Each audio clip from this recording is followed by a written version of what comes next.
Kembali di Kompas Petang, Saudara. Anggota DPR mendapat kenaikan tunjangan untuk beras dan transportasi naik.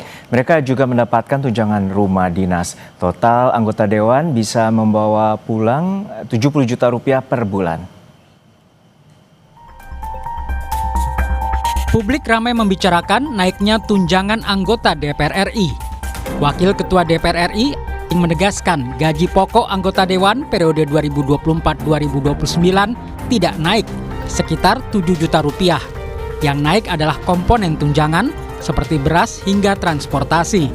Dengan tambahan ini, total pendapatan bersih anggota DPR per bulan sekitar 70 juta rupiah. Gaji tidak ada naik, gaji kami tetap terima kurang lebih 6,5 juta, hampir 7 juta.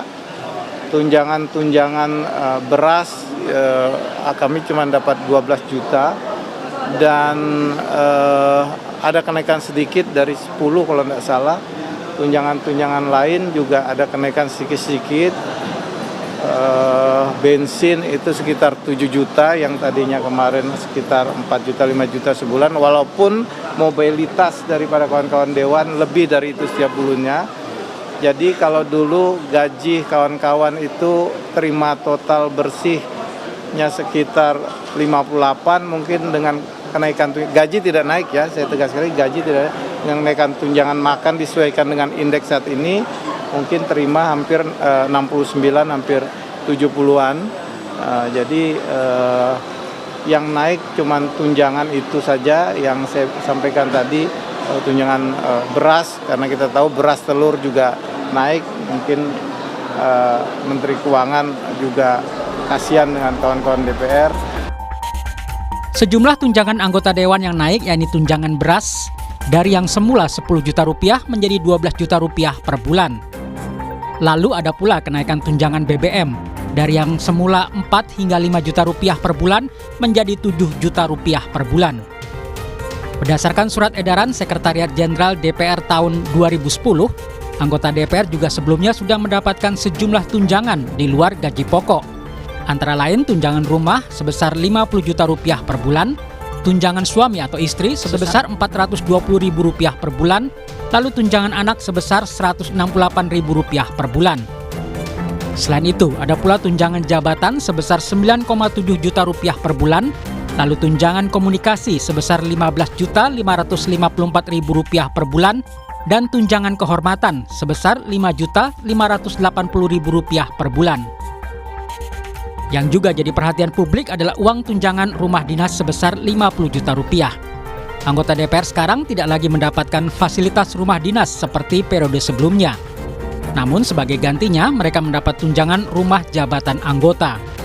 Wakil Ketua Komisi 3 DPR Ahmad Sahroni mengatakan pemberian tunjangan 50 juta rupiah lebih baik dan efisien daripada mendapat fasilitas rumah dinas. Menurutnya, laporan dan penghitungan dari Setjen DPR, biaya pemeliharaan rumah dinas per tahun jika ditotal bisa mencapai ratusan miliar rupiah. Jauh lebih mahal daripada memberikan tunjangan cash 50 juta rupiah. Kasih fasilitas rumah, itu biayanya akan lebih mungkin 10 kali lipat dari yang dikasih tunjangan kepada anggota DPR, sebanyak 50 juta. Kenapa? Karena biaya perawatan itu tak terhingga. Ya, banyak rusak AC lah, perlengkapan di dalamnya. Kenapa waktu itu banyak yang kasih masukan lebih baik dikasih tunjangan tunai, di mana tidak memberatkan negara agar posisinya tidak anggaran negaranya tidak terganggu. Cuman ngurusin rumah jabatan DPR. Analis politik sekaligus Direktur Eksekutif Parameter Politik Indonesia Adi Praitno menyebut, kenaikan tunjangan anggota DPR melukai perasaan publik karena di saat yang bersamaan masih banyak warga yang miskin dan kesulitan mendapat pekerjaan. Menurutnya, di tengah efisiensi anggaran, kenaikan tunjangan ini malah menambah beban negara. Yang kedua tentu saja adalah soal di tengah efisiensi yang dilakukan oleh pemerintah, di tengah pengetatan anggaran yang terjadi di mana-mana, tunjangan-tunjangan yang diberikan kepada yang mulia anggota Dewan dalam banyak hal ini mengkonfirmasi betapa ada disparitas yang cukup jauh antara pendapatan yang dimiliki oleh anggota Dewan dengan rakyat yang ada di bawah. Naiknya tunjangan anggota dewan juga diprotes warga. Mereka menilai kenaikan tunjangan ini tidak sebanding dengan kinerja DPR. Ya gitu, mungkin kalau bisa dibarengin dengan kerja nyatanya gitu di sekalian dijabarin. Jadi pas berita ada angka itu muncul, harusnya mereka juga sambil ini portofolio kita gitu. Jadi kan misalnya kita bisa lebih percaya gitu kalau misalnya ada bukti kerja nyatanya juga gitu. Karena kan emang angkanya jauh banget. Menurut saya perlu dipertimbangkan atau dikaji ulang ya, apakah memang sepenting itu untuk memberi tunjangan rumah dengan gaji yang itu tadi lebih dari UMR dalam sehari mungkin ya, gitu sih. Harus ada indikator yang jelas, khususnya dalam fungsi legislasi, sehingga masyarakat bisa menilai kerja-kerja wakil rakyat sebelum mereka mendapat berbagai tunjangan. Tim Liputan, Kompas TV. Pendapatan anggota DPR RI menjadi sorotan sebab jumlahnya mengalami kenaikan karena mereka kini mendapatkan kenaikan tunjangan beras dan transportasi serta tunjangan rumah dinas. Total anggota dewan mendapatkan 70 juta rupiah per bulan. Seberapa penting menaikkan tunjangan di tengah efisiensi saat ini? Kami akan membahasnya bersama Ketua PBHI Julius Ibrani dan juga Pak Toto Daryanto, anggota DPR RI dari fraksi PAN. Selamat petang Bapak-Bapak, Mas Julius dan Pak Toto. Semoga sehat-sehat selalu. Ya, selamat Mas Juno. Ya, selamat petang. Saya ke Pak Toto terlebih dahulu. Pak Toto, ini sebenarnya apa alasannya? Karena menjadi sorotan, terutama tadi ada tunjangan yang sebesar 50 juta rupiah, lalu bensin ada juga 7 juta rupiah, listrik 7,7 juta rupiah, dan ini bagi 580 anggota DPR, Pak Toto. Iya, tadi kan sudah dijelaskan oleh Pak Sahroni ya, bahwa tunjangan perumahan itu sebetulnya kalau dihitung berdasarkan pembiayaan perawatan rumah dinas dan lain-lain itu jauh lebih efisien, lebih murah gitu. Nah, dan sebenarnya ini isu tunjangan ini saya tidak tahu ya kok bisa tiba-tiba mencuat di tengah masyarakat ya. Padahal sebenarnya tidak ada sesuatu yang berubah secara signifikan. Halo? Ya, silakan. Halo, Pak Toto. ini. Masih terhubung. Ya.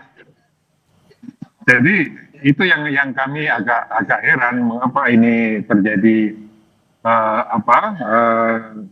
berita yang heboh mengenai kenaikan tunjangan yang tadi sudah disebutkan itu juga jumlahnya tidak seberapa ya. Sementara yang rumah itu kan memang itu sudah sejak awal pelantikan kita nggak dapat rumah dan ada tunjangan. Nah, kalau dihitung-hitung berdasarkan pengeluaran para anggota dewan, sebenarnya apa yang didapat DPR dari seluruh tunjangan-tunjangan itu rasanya juga belum terlalu memadai sebenarnya. Walaupun ini menjadi introspeksi bagi kami untuk mendengar aspirasi masyarakat dan memang sebaiknya anggota dewan meningkatkan kinerjanya. Ya. Supaya tidak dimasalahkan oleh konstituennya. Tapi Pak Toto begini. Saya kira Pak Toto begini. Itu kan. Ya. Kami tangkap.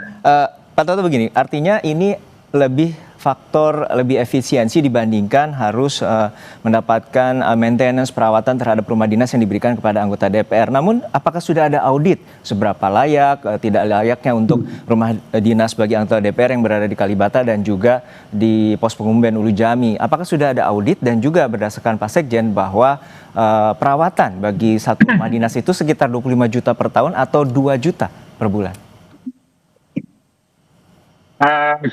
Saya tidak tahu apakah itu sudah ada audit, tapi berdasarkan keterangan dari rekan saya tadi, dari Komisi 3, Pak Sahroni ya, itu yang menyampaikan ada data yang beliau temui seperti itu, yang tadi sudah diungkapkan. Jadi ya kita sejauh ini percaya dengan itu, tapi kalau mau dilakukan audit saya kira juga baik juga. Tapi kalau dikatakan perawatan 25 juta setahun menurut saya nggak masuk akal itu Mas. nggak mungkin lah, perawatannya itu mahal itu. Baik. Baik. Ya. Lalu kita akan mendengarkan bagaimana pandangan dari Mas Julius. Mas Julius, seperti apa sebenarnya apa yang terbesit di pikiran Anda di tengah efisiensi, di bawah tekanan ekonomi saat ini, bahwa ada tunjangan-tunjangan yang istimewa bagi anggota DPR yang bisa dikatakan kalau di jumlah total bisa hampir 100 juta rupiah per bulan. Tapi jawabannya nanti dulu, hanya di Kompas Petang usai jeda.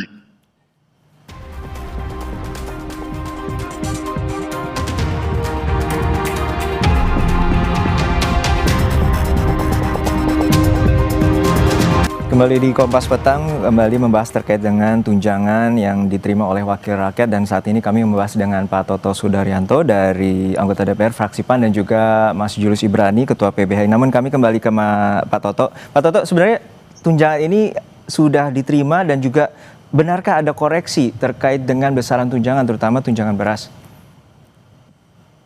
Maksudnya koreksi yang disebut kenaikan itu ya? Halo? Ya, betul Pak Toto, silakan. Kami tidak tahu mekanisme apa yang dilakukan, tapi yang disebut koreksi itu pun juga sebenarnya jumlahnya tidak signifikan ya. Jadi, dan bagi anggota DPR sebetulnya tidak pernah juga ada keinginan, ada permintaan untuk dinaikkan tunjangannya, kita juga tidak pernah ada. Jadi andaikan anggaran itu tetap seperti sebelumnya, kita juga menerima. Artinya revisinya tidak, koreksi dari tunjangan itu juga tidak begitu signifikan, dan juga saat ini proses penerimaan juga sudah diketahui oleh pihak anggota Dewan sendiri ya Pak ya? Ya, saya kira setiap anggota Dewan menerima sesuai dengan yang dianggarkan. Baik, kami ke Mas Julius. Mas Julius, seperti apa sebenarnya pandangan Anda bahwa di tengah kebijakan efisiensi dan kemudian situasi ekonomi saat ini adanya pemberian tunjangan bagi anggota Dewan atau wakil rakyat?